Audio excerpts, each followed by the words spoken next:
Hey, what's going on, everybody? Random Andrew here. What you're looking at today is the box for today's review. The UMX Timber from Horizon Hobby E-Flight. This is a bind and fly, technically a park flyer. The box looks big, it looks massive, but they do this so that you can carry your plane anywhere, fly it anywhere, well, just about anywhere. I recommend do it somewhere safe. This did come to me used, so you are going to notice right away. You see a few things on the box, but that doesn't matter because that means this thing has been around a little bit. It's flown, it's held up. Bind and fly. Let's get into the actual plane. There you go. The UMX Timber in all its glory. This right now is one of my favorite little planes to fly. Because you can literally, with the short takeoff and landings that this guy brings to the table, it makes flying this just about anywhere fairly easy. You can fly it in a small amount of space. You can fly it in a large amount of space. You can even fly it in a bit of wind. As you can tell, I haven't cleaned this up. I wanted you guys to see just how much I do fly it. I do clean it up once in a while. You'll see some dirt across the back. So let's get into what makes this such a great little plane. Well, first off, if you remember in my first video that we did right here on this sketchy little tabletop was the Sport Cub, the blue and white Sport Cub. It was your basic 4-channel. Now with this, we've got flaps. Yes, flaps, awesomeness. You do have to have a radio that can accommodate the use of that channel. It's great though, you know, like, it's not bad to upgrade your radio gear once in a while, but you don't need it. I mean, you don't really even need the flaps. The flaps are just extra goodness. So what we're looking at power-wise, let's start in the front end. That's a little brushless motor, and I mean the size of my fingertip. Just a little brushless motor. Isn't that great?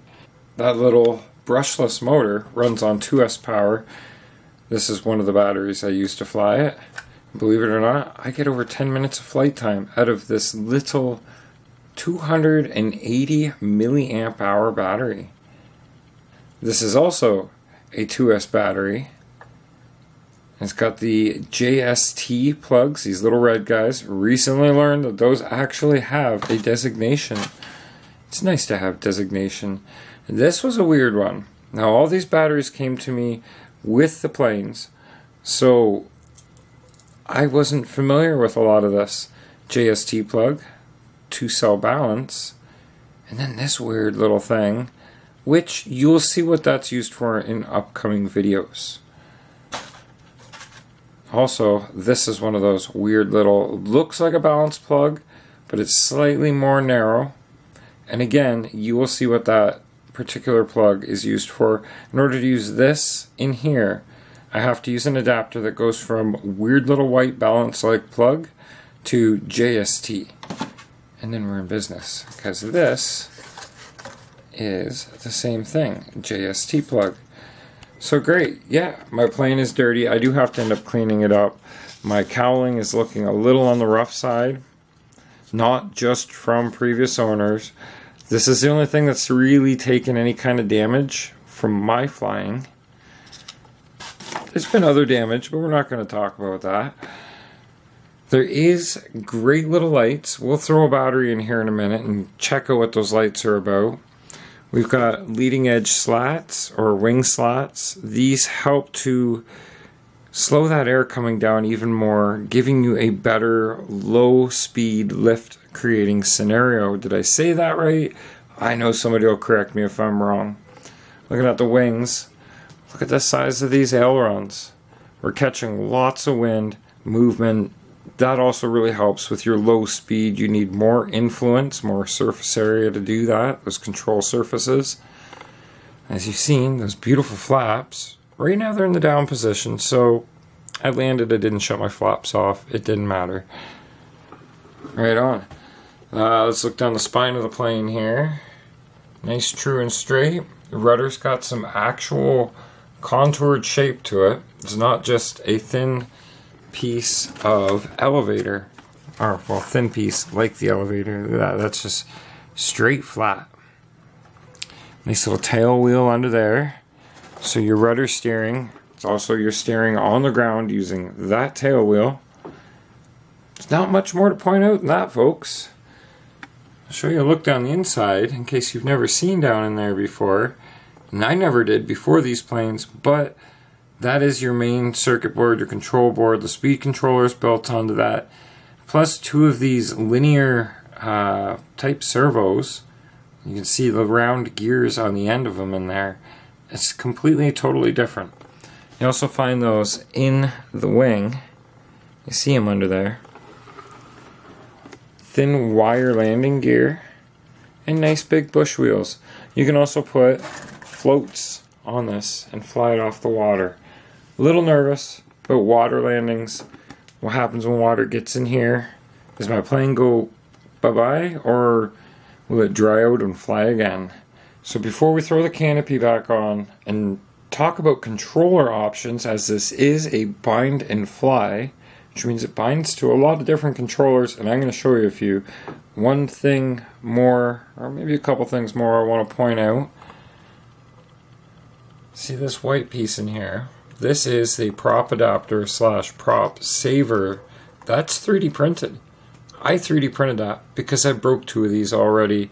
Just nose overs on some landings. That prop, you don't got it shut off, it will break the prop adapter, and saving your prop. Also probably saving your little tiny little fingernail sized motor in there. The basic controller you're going to want to try and find, I guess, if you're just getting into this, might be this guy right here. This is the one that comes with the Super Cub, and this will bind to this, except you won't have use of your flaps because this doesn't have the extra channel to accommodate that. So that's option number 1. I'm going to step it up. Same thing. This is a 5-channel, but the 5th channel, I think, is just to cover your dual rates or trainer channel number 5. I suppose there might be a way to set up the gear on channel number 5. I don't know. I haven't really tried to yet.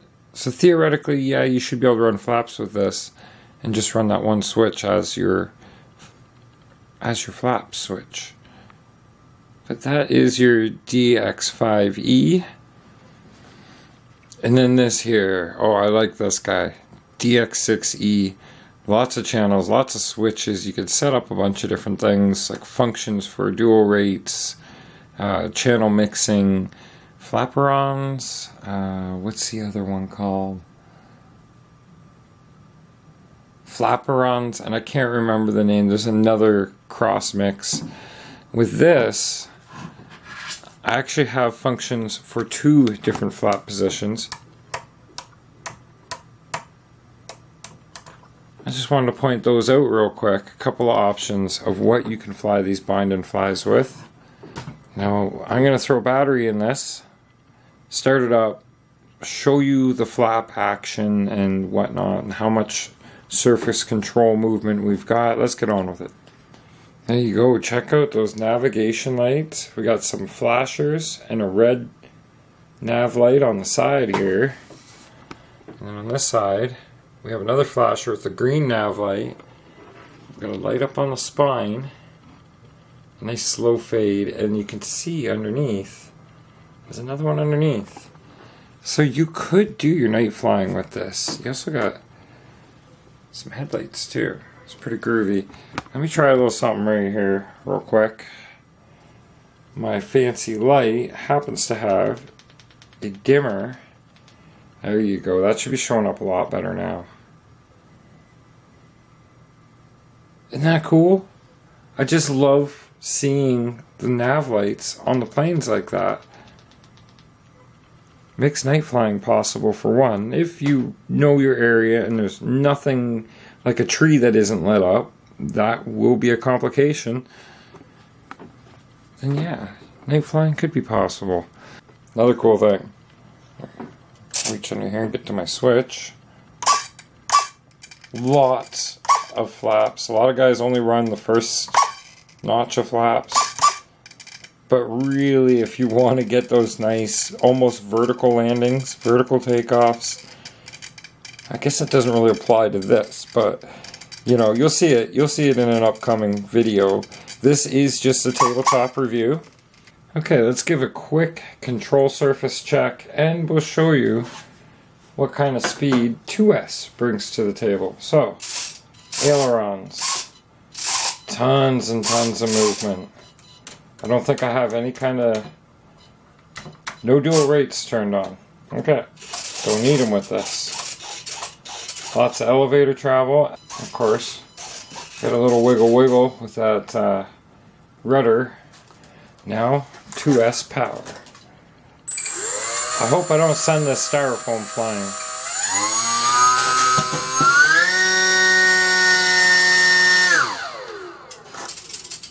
That won't be a fully charged battery either. So now that I've actually ran the motor, if you get your UMX plane and you don't find, as soon as you plugged it in and turned it on, that your flight stabilization isn't working, it's because you haven't run the motor yet. See, look, right now I'm not on safe mode. Safe mode's turned on. Things are auto-correcting because I ran the motor. Okay? Don't stump yourself. I don't think the book says you have to engage the throttle before any of that'll work. Let me fix my backdrop. So if you want to see this in flight, we got some great footage today. I have to sit and do all the edit, but you're going to have some great flight test review, just having fun with it. And so, you know, that's a great plane. I can guarantee you anywhere you find this. Oh wait, you won't, because I'm pretty sure it's discontinued, but there. Don't worry, relax. There's still more options available in the Timber line, because there's the Turbo Timber. There is the Timber Evolution. There's a Timber X. There's a lot of options out there, and a lot of them are under the $200 mark unless you get into the larger. There are larger versions of this out there that have a 1 meter or 1.5 meter wingspan. That's awesome. I have yet to fly them. Let's hope we see them on the channel one day or something similar. That's right. I'm going to be doing a lot more airplanes as long as the weather is nice. We had a couple weeks of bad weather. Couldn't get out and get the Super Cub footage. We will eventually get a flight video for that. But for now, stay tuned, because in no time at all, there will be an in-flight test review of this very Timber, UMX Timber. Thanks for watching, folks. Let's not ramble on too long. Have a great day, and if you got an RC, get out there, enjoy it, drive it, fly it, float it, for all it's worth. We'll talk to you soon.